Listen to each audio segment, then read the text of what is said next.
Welcome to Learners Math TV. In this video, we will define and understand the six trigonometric ratios: sine, cosine, tangent, cosecant, secant, and cotangent.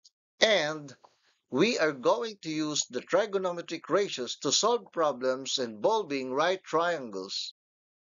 Here are the six trigonometric ratios. Unahin muna natin yung sine. Okay? Ang reference angle natin dito ay theta. This angle theta. Be particular about your reference angle. Kasi malilito ka pag hindi ka nagbase sa reference angle. Ang ratio ng sine theta ay equal sa side opposite to A over the hypotenuse. Kaya ako sinasabi na kailangan very particular ka doon sa yung reference angle kasi baka magkamali ka ng pagkuha ng opposite side. Ang opposite side kasi ng angle theta ay ito. This is the opposite of angle theta. While, kung ito ang reference angle mo naman, ang opposite angle niya, opposite side niya, is yung opposite of angle beta. Ito yon. Ito yung side na to, ang opposite niya naman. Okay? So, dito, sa 6 trigonometric ratios na kukunin natin ngayon, ang pagbabasihan natin ay yung angle theta. Yun yung ating reference angle. Yung cosine theta naman ay equal naman sa side adjacent to A over the hypotenuse. So, eto naman yon. Adjacent to A, di ba? Ito yung adjacent to A, tapos over the hypotenuse. Next, yung tangent theta naman. Tangent theta, the ratio is equal to side opposite to A over the side adjacent to A. Diba? Opposite over adjacent. Ngayon naman, pag-usapan naman natin yung cosecant. Ang cosecant theta, kung papansinin mo lang, ang hypotenuse that is equal to hypotenuse over the side opposite to A. So, makikita mo na ang cosecant ay inverse lang o kabaliktaran ng sine. Ganon din naman yung ating secant, theta. Yan ay kabaliktaran lang din ng cosine theta. Tignan mo, imbis na yung hypotenuse ay nasa denominator ng ratio, ang hypotenuse ngayon ay nandun sa taas. So, pinagbabaliktad lang. Ganon din naman yung tangent. Ayan. Diba? Nakita nyo? Cotangent is just the inverse of tangent. Tanda na, ang cosecant ay inverse ng sine, ang secant ay inverse ng cosine, at ang cotangent ay inverse ng tangent. Kaya, ang tatandaan mo lang dyan, etong basic 3. Tapos itong susunod na tatlo, kabaliktaran lang sila nung basic 3. Alin yon? Yung sine, cosine, and tangent. Kaya, meron tayong pwedeng gamiting mnemonics para meron tayong, kumbaga, hindi mo siya kailangang i-memorize to the max, no? Ang gagawin mo lang, kabisaduhin mo lang itong mnemonics na SOHCAHTOA para matandaan mo. S stands for sine, O, opposite, and H for hypotenuse. O, di ba? Sine is equal to opposite over hypotenuse. Cosine is equal to adjacent over hypotenuse. Tangent is equal to opposite over adjacent. Ngayon, para matandaan mo naman yung cosecant, kabaliktaran lang siya ng sine. Kaya babaliktarin mo lang, cosecant is equal to hypotenuse over opposite. And then, the secant naman is kabaliktaran ng cosine. So, it becomes hypotenuse over adjacent. At ang cotangent naman ay kabaliktaran ng tangent, babaliktarin mo lang, gagawin mo adjacent over opposite. So, by means of these mnemonics, so, magiging guide mo siya kung makalimutan mo yung ratio. Okay? Ngayon, saan ba ginagamit ang trigonometric ratio? So, kung meron tayo rito isang right triangle, and we have a given hypotenuse of 6 units and one of its side is 3 units. So kung kukunin natin yung ratio ng sine, that would be 3/6. Ang ratio ng sine theta from this given triangle or right triangle is 3/6. Bakit? Opposite of angle theta is 3 and the hypotenuse is 6. Ayan, di ba? Ito yung opposite niya at ito naman yung hypotenuse. The longest side of this right triangle. Now, ang value ng 3/6 in decimal number at sine theta is equal to 0.5 if you're going to use your calculator. Tapos, kung gusto mo namang makuha yung measurement ng angle theta, ilang degrees ba yan? Ito naman ang gagawin mo. Gagawin mo sa iyong calculator ang ganito. Diba? The measurement of angle theta is equal to inverse sine 0.5 or 0.5. So, ganito ang gagawin mo sa calculator. Tignan mabuti. Ayan. So, siguruhin lang muna na ikaw ay naka-degree mode. Ayun, yung letter D na maliit, naka-degree mode ka. So, pindutin ang mode at hanapin ang deg. So, kung wala, pindutin mo uli yung mode. Ayan. Tapos, makikita mo itong deg. So, 1 ang katapat niya. Kaya pipindutin mo ngayon itong 1. Ito. Pindutin mo yan. Para ikaw ay mapunta sa degree mode. Ayan. Naka-degree mode ka na ngayon. So, ang gagawin mo na ngayon, pindutin mo ngayon yung shift. Itong shift. Tapos, sine. So, mapansin mo yan, di ba? Parehas dito. Tapos, 0.5.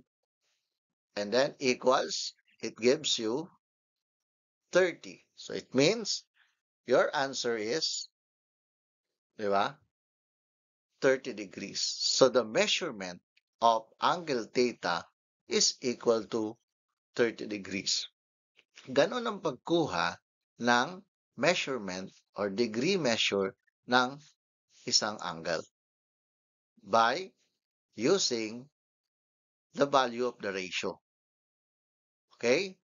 So, for our next example, yung cosine naman ngayon ang gamitin natin. Ayan. Cosine theta is equal to adjacent to A over the hypotenuse. So, ang adjacent to A ay AC, side AC. But the problem is, yung side AC ay unknown. Hindi natin alam kung ano ang measurement nitong side AC. Ayan. So, ibig sabihin, yan ang aalamin natin using yung nakuha natin na measurement ng angle theta dito. So, cosine 30 degrees. Diba 30 degrees yan? So, ang task natin ngayon ay kunin yung ating etong side na ito, itong missing side. Okay. So, that is equal to the side AC over 6. Diba? Ang adjacent to cosine theta, adjacent niya ay, adjacent to A is side AC. And then, hypotenuse, over the hypotenuse.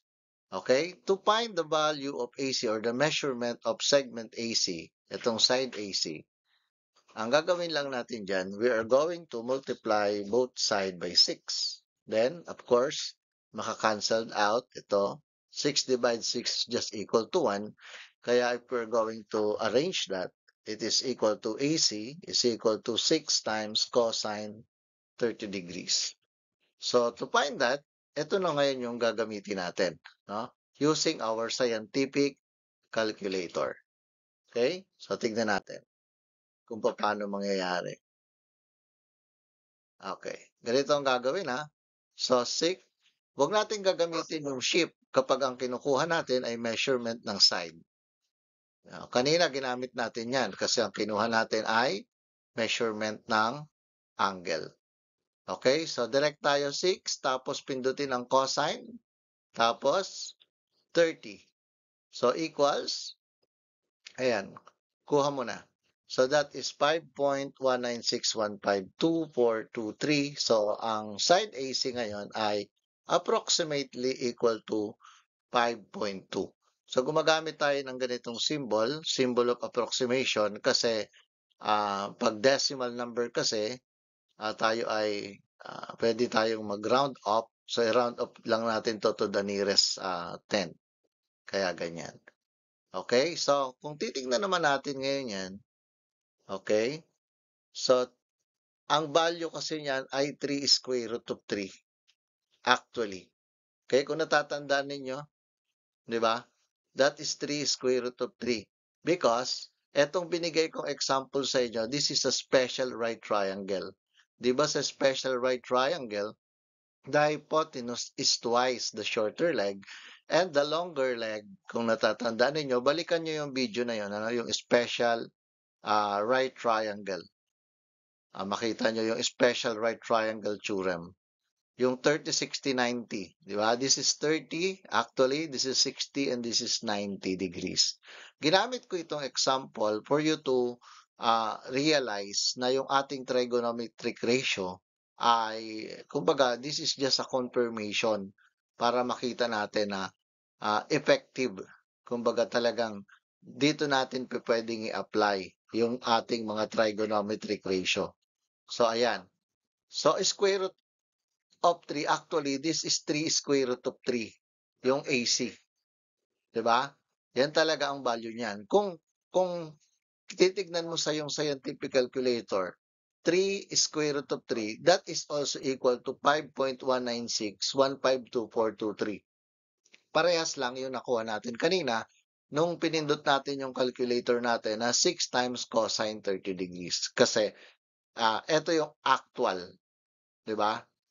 Ito yung actual na measurement ng AC.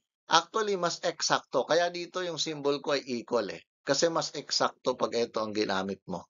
Kesa dito, this is rounded off na to the nearest 10. Naging 5.2 na siya, di ba? Kasi that is originally 5.19615222423. Ayan. So, ganyan yung pagkuha ng side. Okay? Tandaan na, pag side ang kinukuha, huwag tayong gagamit ng inverse function or shift. Okay, huwag tayong gagamit niyan. Pero kapag ang kinukuha natin ay degree measure or yung angle, so gagamit tayo ng shift, kagaya ng pinakita ko kanina sa calculator.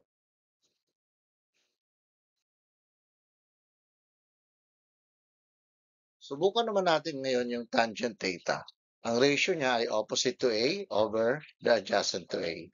So, kung titignan natin, ito yung ating given right triangle, kanina pa, na ang AC actually, if we're going to use the exact value, kasi kanina nakuha natin is just approximately 5.196 or 5.2.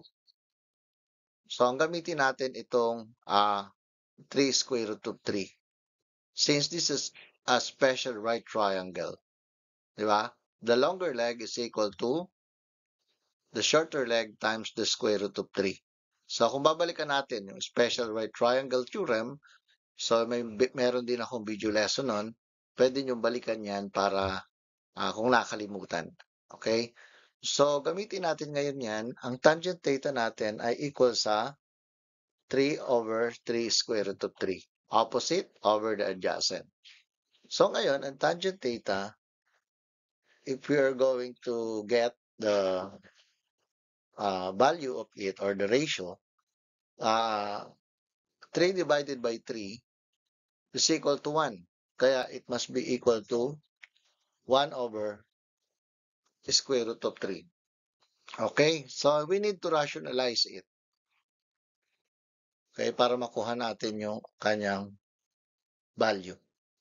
So, tangent theta now is equal to, diba? Square root of 3 over 3. Because 1 times square root of 3 is square root of 3, and then square root of 3 times the square root of 3 is equal to 3. Okay, kaya kailangan natin dito yung foundation natin sa radicals, di ba? 3 square root of 3, di ba? Square root of 3 times square root of 3 is square root of 9. Okay, kung hindi natin maintindihan. Square root of 9 is equal to 3. Kaya naging ganito ang ating final value ng tangent theta. So kung gagamitin natin yan to get the angle measurement, ay pwede natin gawin ng ganito. Ayan. So ang value niyan, approximately, is 0.577 kung titignan natin sa ating calculator. Tapos, ayan, kung kukunin naman natin yung angle measurement, gamitin natin yung ating calculator. Ayan. So, kung gagamitin natin, siyempre gamit tayo ng shift and then tangent. Pindutin ng tangent. Tapos, 0.58. Ang makukuha natin dyan ay 30.11373315. So, sobra siya ng 30 degrees. Dapat 30 degrees lang. But if we round it off sa nearest degree, so that is 30 degrees. Bakit nagkakaganon? Bakit sumusobra? Kasi nga, ni-round off natin. From 0.577, ginawa natin 0.58. So, ni-round off natin into nearest 100 kasi. Pero kung ang gagamitin natin dyan ay eto. Ito ang gamitin natin, eksakto. Tangent, shift tangent, tapos, ayan, tapos, pindutin natin. Gamit tayo ng parenthesis dyan. Tapos, square root of 3 divided by 3. Ito yung gamitin natin na value ng ating ratio. So, makukuha natin yung eksaktong 30 degrees. Okay? Kaya masasabi natin talaga that the measure of angle theta is 30 degrees. So, ikino-confirm lang natin, this is just a confirmation that the sine, cosine, and tangent ratio na ginagamit natin is really effective. Okay? By means of the special right triangle na theorem. Kasi ito yung ating kinuha na given right triangle para makita natin or ma-prove natin that the trigonometric ratios sine, cosine, and tangent are really effective to use in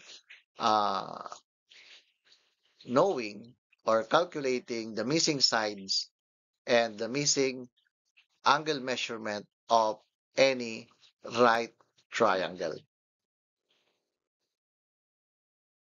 Okay, let's deal with this example. Find the value of trigonometric function. Round your answer to the nearest thousands. Sine theta, cosine theta, and the measure of angle theta.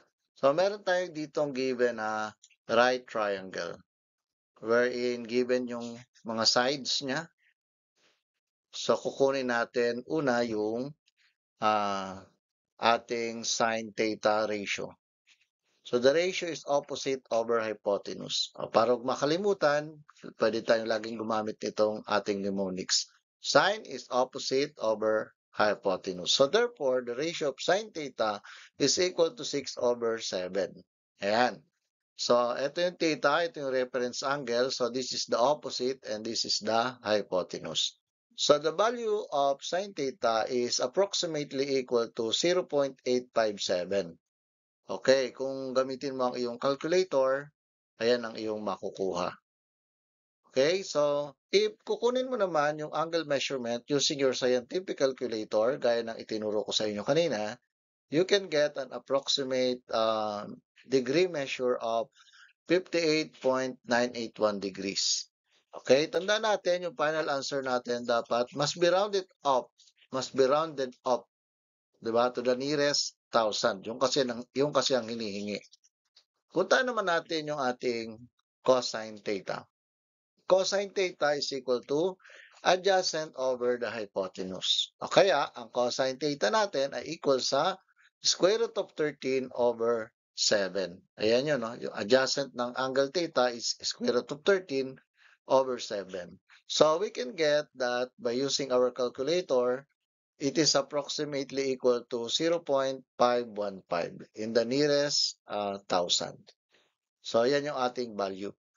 Ngayon, kung kukunin mo naman ang angle measurement based on that value, ang makukuha mo ay approximate equal to 59.002. So, almost equal naman sila.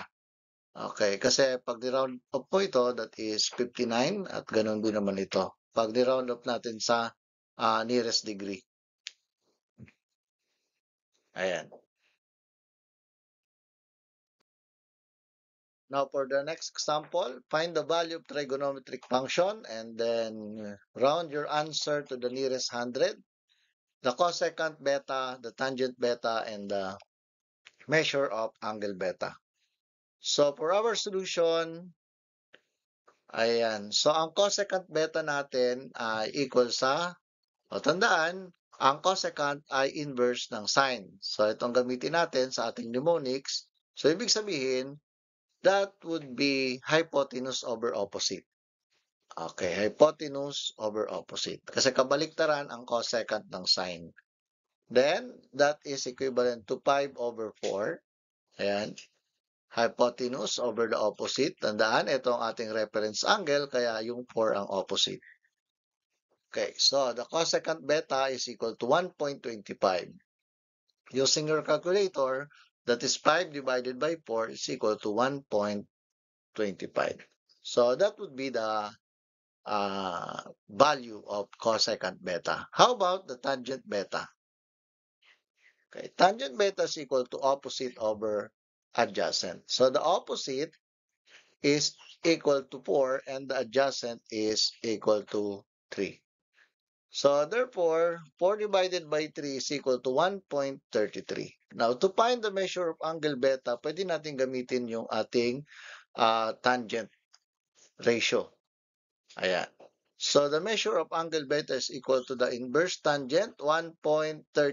Kung gagamitin natin yung 1.33 using our scientific calculator, ay makukuha natin that the measure of angle beta is equal to 53.06 degrees. Okay, tandaan na, pag nearest 100, ibig sabihin, dalawa yung decimal number natin. Okay, that is 0.33, yan ito, 0.6. Kasi kung titignan natin, yan ay divided ay tenths, ito naman ay hundreds. Okay, ganyan na pag nearest 100. Okay, so ang final answer natin dyan sa angle measurement is 53.06 degrees. Okay, galaw-galaw, laging tatandaan, sa math ay hindi maaari na nanonood ka lamang. Upang maging mahusay, dapat lagi kang handa na mag-practice o magsanay.